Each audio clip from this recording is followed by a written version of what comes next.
বন্ধুরা, তোমরা সবাই কেমন আছো? আশা করি তোমরা সবাই ভালো আছো। ঈশপের গল্পগুলো যেমন আমাদের মজা দেয়, তেমনি এর থেকে আমরা গুরুত্বপূর্ণ শিক্ষাও লাভ করি।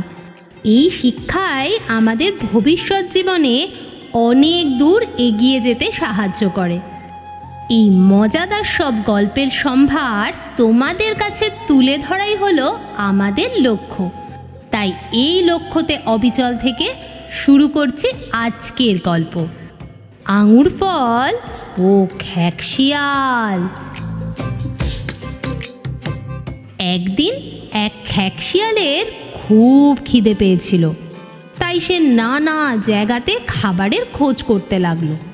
খুঁজতে খুঁজতে এক সময় সে হাজির হলো একটা আঙুরের ক্ষেতে। পাকা রসালো আঙুরগুলো থোকায় থোকায় আঙুর গাছে ঝুলছিল। তাই দেখে খ্যাকশিয়ালটা দারুণ খুশি হলো। সে ভাবলো এবারে পেট পুড়ে আঙুর খেয়ে খিদেটা বোধহয় মিটবে। কিন্তু সেগুলো ছিল অনেক উঁচুতে।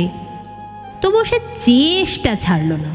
প্রথমে সে পেছনের পায়ে ভর দিয়ে সোজা হয়ে দাঁড়ালো, কিন্তু আঙুরের নাগাল পেল না। এরপর সে উপরের দিকে তাকিয়ে খুব জোরে জোরে বেশ কয়েকবার লাফ দিল। তবুও আঙুরগুলো কিন্তু নাগালের বাইরেই রয়ে গেল। সে বারবার নানাভাবে চেষ্টা করতে লাগলো, কিন্তু সমস্ত চেষ্টায় তার জলে চলে গেল। যখন সে বুঝতে পারল না, কোনোভাবেই আর এই আঙুরগুলো নাগাল পাওয়া সম্ভব নয়, তখন সে নিজেকে বোঝালো আঙুরগুলো নিশ্চয়ই খাবার মতো নয়, নিশ্চয়ই সেগুলো বড় টক, তাই আমি নাগাল পাচ্ছি না।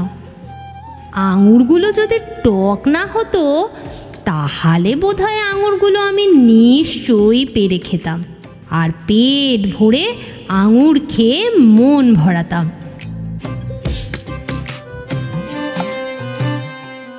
তাহলে বন্ধুরা, আজকের এই গল্প থেকে আমরা কি শিক্ষা পেলাম?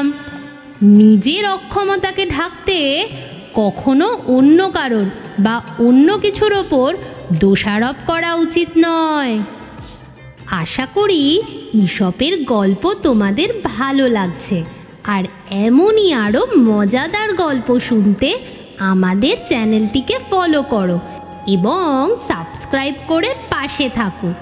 শীঘ্রই ফেরত আসবো আবারও একটি নতুন ঈশপের গল্পকে সাথে নিয়ে। তাহলে আজকের মতো এখানেই শেষ করলাম, কেমন?